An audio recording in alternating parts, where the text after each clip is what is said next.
Olin tuossa muutama viikko sitten tommosella Vipassana meditaatioretriitillä ja se oli kyllä niin hyvä ja antoisa kokemus. Mä ajattelin, että mä jaan tähän nyt vähän ajatuksia, jos tästä olisi apua jollekin. Eli homma kesti siis 10 päivää. Siellä oltiin täydessä hiljaisuudessa. Puhelimet kerättiin alus pois. Siellä ei saanut ottaa mitään kontaktia muihin, ei saanut edes katsoa silmiä näin. Se oli täysin itses kanssa se koko 10 päivää ja me herättiin aamu 4, mentiin siinä 9 aikaan nukkumaan ja 10 tuntia oli merkattu meditaatio niin kuin siihen ohjelmaan päivän aikaa. Toki sai meditoida enemmänkin, mutta sanotaan, siellä ei niin kuin hirveästi muuta tekemistä ollut, mutta se 10 tuntiakin semmoista jatkuvaa keskittymistä, niin voin sanoa, että se vaatii aika paljon päättäväisyyttä. Se on niin kuin todella haastava toi retriitti, mutta sitäkin antoisampi kyllä.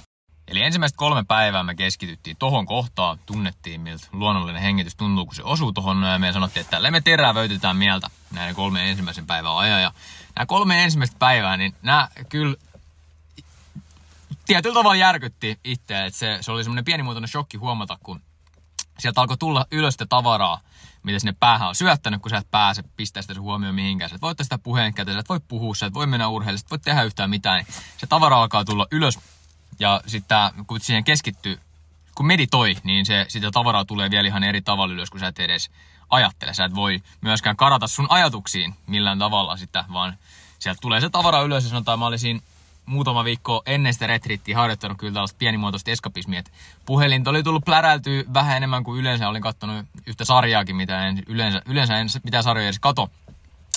Ja tämän haluan sanoa sitä varten, koska tosi moni ihminen siis tekee näitä asioita. Plärää puhelinta joka päivä koko ajan ja katsoo niitä sarjoja koko ajan. Mä en enää ikinä tule tekemään sitä, koska kun sitten tavara alkoi tulla ylös, niin siis sanotaan ensimmäisen päivän loppupuolella sitä alkoi tulla ja se tuli sen 3. päivän loppuun 4. päivän aikaa vielä jonkun verran. Silleen niin kuin aika paljon koko tänä aikana. Sieltä tuli todella paljon kaikkea random tavaraa, niitä sarjoja, eri hahmoja, kaikkia videoja, mitä mä olin katsonut, tai 15-20 eri biisiä. Mä en nykypäivän hirveästi kuuntele musiikkia. Se oli aika sekava se olotila, kun sitä tavaraa tuli ylös. Se tuntui vähän siltä, että sä olisit unen rajamailla. Koko aika niin kuin välähtelee jotain juttuja. Sä et oikein tiedä, että nukuksä vai onko sä hereillä. Se oli aika mielenkiintoista. Ja siinä mä mietin, että miten mä oon selvinnyt siviilis, jos mulla on niin pää noin täynnä tommoista turhaa skeidaa, että niin ihan täyttä turhuutta, millä ei tee yhtään mitään, niin noin järkyttävä määrä. Sieltä tuli myös siis kaikki muitakin asioita, kaikkea ihan siis tosi kummallisia juttuja, silleen, mitkä ei edes liittynyt niihin aikaisempiin tai niin niihin muutaman viikon, mitä on sinne päähän syöttänyt. Sieltä tuli tosi outoja kaikkia mielikuvia ja myös jotain vähän syvempiä juttuja, mutta niihin mä menen tuossa myöhemmin, niitä alkoi tulla sitten 4. päivän jälkeen alkoi mennä homma vielä syvemmäksi. Siitä niin kuin tavallaan pintapuolen turhuuspaskasta, mitä siellä pääsi pyöriin. Tuli myös siinä mietitty, että se ei tosiaan ole mikään ihme, että ihmiset nykypäivää ei pysty keskittyä enää yhtään mihinkään ja näitä keskittymishäiriödiagnooseja tulee koko ajan enemmän ja enemmän ja se myös, tämä kokemus vahvisti myös tätä mun aiemmin jo vakaumukseksi muodostunutta näkemystä tai kokemusta siitä asiasta, että näitä virhediagnooseja jaellaan ihan helvetisti. Se oli tosi hurjaa nähdä, kun sitä tavaramäärää tulee ylös ja tässä pitää kuitenkin muistaa, että mähän olen meditaatio kuitenkin harjoittanut jo monia vuosia. Mä en niin paljon edes tee yleisesti, että jonkun aikaa ennen retriittiä olin tehnyt, mutta sanotaan, että se on aika hyvin ollut kontrollissa jo, ja silti se näytti tuolta se tavallaan puhdistuminen, mielen puhdistuminen, niin miettii vaan, että kuin tuhoisat vaikutukset, jolla sanotaan just tämmöisillä niin kuin lyhytvideoiden scrollaamisella, jos sitä tekee just se vaikka 8 tuntia päivässä, niin herra jestas, siinähän menee ihminen, niin kuin, sehän sekoittaa niin kuin ihan sekoittaa sitä pääkoppaa tosi pahasti, mutta jatketaan eteenpäin, kaikki tietää. Että puhelin nusasee sun keskittymiskyvyn jo ihan täysin muutenkin. Mutta tossa vähän esimerkki, niin näkee vähän, saa ehkä kiinni vähän siitä, että mitä siellä alitajunnassa oikein tapahtuu sit, kun tekee. Että kuinka paljon siellä liikkuu kaikkea turhaa. Mutta 4. päivää, eli me lopetettiin sitten itse varsinainen Vipassana-tekniikka. Siis keskityttiin kehon tuntemuksiin, päästä varpaisiin, niin kuin fyysisiin tuntemuksiin. Ja tää oli todella tehokas. Mä yllätyin, siis hämmennyin, miten tehokas se oli. Mä en uskonut, että se olisi ollut niin tehokas, mitä se oli. Sieltä alkoi tulla ylös tosi paljon vielä niin kuin syvempää tavaraa. Vähän tuon äskeisen kaltaisesti, ei yhtä väkivaltaisesti, niin kuin silleen, että semmoista hirveät syöttöä, mutta sieltä alkoi tulla niin kuin syvempiä asioita, kaikkia traumoja, myös tosi niinku kaikki muistoi silleen vaan asioita, mitkä on vaikuttanut suhun. Mitkä vaikuttaa suhun edelleen, niin kuin sanotaan jotain keskustelui menneisyydestä, ihmiskontakteja, tapahtumia, niin ei tarvinnut edes olla traumaattisia, mutta sellaisia, mitkä on vaikuttanut suhun selkeästi jollain tavalla. Ja sitten päästään näihin läpimurtavimpiin oivalluksiin. Helposti kaikista elämää mullistavimpiin asioihin, mistä taas tuli tietoisemmaksi. Eli kun tämä tekniikka tosiaan siis perustuu, mä voin tehdä tästä jonkun YouTube-videon vielä tästä tekniikasta paremmin. Et sori jos nyt tiput kärryiltä siitä, että miksi tämä toimii, miten tämä toimii. Mä en nyt selitä tätä koko juttua tarkasti, mutta kuitenkin perustuu siis siihen, kun me keskitytään meidän kehon tuntemuksiin. Eli meillä oli siis oliko 4 päivästä eteenpäin 3 tunnin kestävää istuntoa päivän aikaa. Kun meditoitiin, ei saanut liikkua. Eli istut selkä suorassa lattialla, meditoit, et saa liikaa taakkaa. Niin siinä tulee tosi paljon kipua. Ja kun me seuraillaan sitä kipua ilman, että me määritellään sitä millään tavalla, että toi on huono tunne, sitten tulee joku kivalta tuntuva tunne, jes toi on hyvä tunne. Ei, ne on molemmat tunne ja tunne. Neutraalisti seuraat vaan kaikkea. Et reagoi niihin millään tavalla. Niin mitä tämä tekee on myös se, että me ei reagoida meidän tunteisiin. Eli me ei jäädä, sanotaan esimerkiksi me ei jäädä, jos meillä tulee joku tosi hyvä tunne, niin me ei jäädä kiinni siihen pitää, että jes, tää on hyvä tunne, tää ei saa loppua. Sitten kun se loppuu, niin me masennutaan. Tai sitten kun meillä on vaikka masennuksen tunne tai mitä ikinä, me kielletään, että ei, me lisätään meidän kärsimystä tällä tavalla. Mitä tämä myös tekee, meillä on tämmöisiä todella nopeita, tiedostamattomia, opittuja tavallaan reaktiomalleja, tai mä en tiedä miksi tällaista kutsutaan, mutta saat ehkä kiinni paremmin. Esimerkiksi vihan tunne.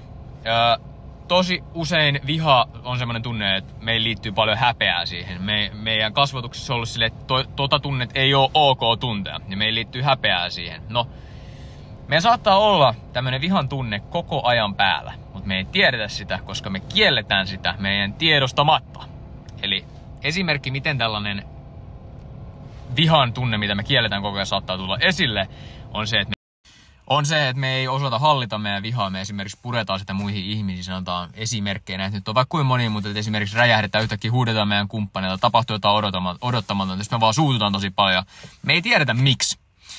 Niin se voi olla siksi, että sä kannat koko ajan sitä vihaa mukanas, mutta sä et huomaa sitä. Sä kiellät sitä, ja sä kiellät sitä tiedostamattasi. Eli meillä on tällaisia, me reagoidaan siihen vihan tunteeseen ilman, että me edes tiedetään. Se on niin nopea semmoinen tiedostamattomassa tajua. Se painetaan koko ajan alas, koska se ei ole hyväksyttyä. Ja me koko ajan kielletään sitä, vaikka me ei tiedetä tavallaan, että me kielletään sitä, mikä on niin kuin hyvin jännä. Ja silloin, kun meillä on tämmöisiä tunteita, mitä me kielletään, niin tästä täytyy muistaa se, että tunteet on ne asiat, jotka meitä elämässä ohjaa. Ja jos me ollaan tietoisia siitä, mitä me tunnetaan, niin me pystytään itse navigoimaan ja itse viisaasti ja järjellä käyttämään niitä tunteita hyväksi, että me osataan navigoida oikeisiin paikkoihin ja sinne, mihin on mieluista mennä. Mutta sitten kun meillä on tunteita, mistä me ei olla tietoisia, mitä me kielletään, niin tästä täytyy muistaa, että nämä tunteet myös ohjaa meitä. Ja silloin kun nämä tunteet ohjaa meitä, niin silloin me ei tiedosteta sitä, että miksi meidän elämä näyttää, miltä se näyttää. Miksi me mennään siihen suuntaan, mihin me mennään. Miksi me altistetaan itsemme erilaisiin tilanteisiin. Miksi me tehdään erilaisia valintoja. Miksi me uskotaan erilaisiin asioihin. Eli me ollaan hyvin sokeita sille, että miksi me eletään semmoista elämää, mitä me eletään. Ja mä en ole ihan varma sanoinko mä jo tuossa äsken, mutta se minkä takia meillä tulee tätä, että me kielletään jotain tunteita meidän tiedostamatta, on siis se, että meidän kasvatuksessa jotkut tunteet ei ole sallittu. Esimerkiksi meidän vanhemmilla on tosi monella semmoisia kasvatuksia, että se on heikkoutta näyttää jotain tunnetta, se on heikkoutta tuntea jotain tunnetta. Sitten nämä siirtyy meidän vanhempiin ja he on oppinut sen tavan ja sitten se siirtyy meihin. Eli tämän takia me saatetaan kieltää jotain, tämän takia meillä on semmoista tiedostamatonta häpeää esimerkiksi jotain tunteet kohtaan. Ja tämähän on aika hauska juttu siinä mielessä, että jos me kielletään niitä tunteita, niin nimenomaan se saa ne tunteet purskahtelemaan sillä, että me ei pystytä kontrolloimaan niitä ulos meistä tavalla tai toisella. Eli todellisuudessa se, että me hyväksytään meidän tunteet, me ollaan todella tietoisia meidän tunteista, me osataan tunnesäätely hyvin, me tunnetaan omat tunteemme mahdollisimman hyvin, niin tämä on se asia, joka todellisuudessa tekee meistä vahvoja ja järkkymättömiä. Mutta mä koitan alkaa kiteyttää tätä nyt tähän näin, ettei tästä ihan liian pitkä tuu. Mä voin tehdä tästä YouTube-videon tosiaan, niin saa vähän selkeämmin sit selitettyä. Mutta tosiaan se, mitä tuolla myös oppi, oli se, että me ollaan hyvin kesken.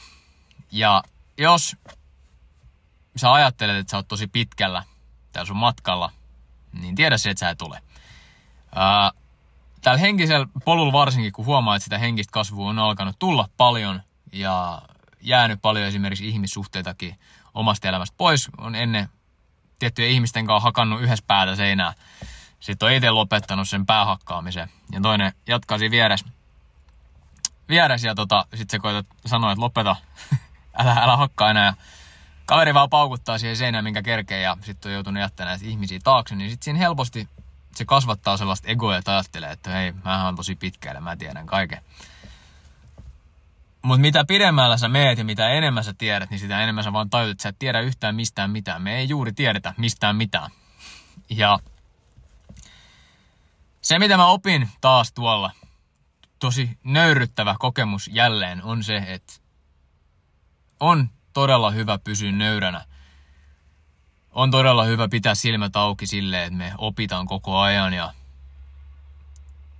on todella hyvä huomata realistisesti se, että sä et oo kulkenut 90% siitä matkasta, vaan sä oot kulkenut 0,01%. Hei, sullahan on näin paljon tätä matkaa jäljellä. Se on todella hyvä huomata, koska jos me epärealistisesti ajatellaan, meillä on semmoinen harhaluulo, että me ollaan niin pitkällä, niin silloin me ei oikeasti nähdä sitä, että miten kesken me ollaan ja silloin me ei tehdä. Me tuhlataan meidän aikaa hyvin paljon. Mitä realistisemmin me oikeasti nähdään asiat, niin sitä enemmän se helpottaa. Mä oon tästä ennenkin täällä puhunut ja nämä asiat vaan vahvistu tuolla retreatillä entisestään. Eli 10 päivä kärsimysleiri kasvatti mua siis hyvin paljon, viisastutti. Niin kuin mä oon ennen puhunut täällä tosta kärsimyksestä, mä oon suuri kärsimyksen kannattaja ja tykkään kätellä sen kanssa. Mitä enemmän kätellään, niin sitä lähemmäs päästään haliin ja sit kun halataan, niin sit aletaan olla aika voimakkaita. Mä oon todella kiitollinen kaikista vaikeista asioista, mitä mulla on elämässä vastaan tullut. Kaikista asioista, mitkä mä oon luullut, että murtaa ja rikkoo mut täysin, niin nehän on vaan kasvattanut mua ja tehnyt musta vahvemman ja hyvän tahtoisemman ihmisen. Pistäkää kysymyksiä tulemaan, jos mä en ihan kaikkea ei tulta, että jos on joku semmonen asia, mikä kiinnostaa tietää tosta noin. Ja voin tosiaan tehdä sen YouTube-videon, mutta laittakaa ihmeessä kysymyksiä, jos sellaisia herää, mä vastaan niihin mielelläni. Mutta joo, tää oli nyt tässä.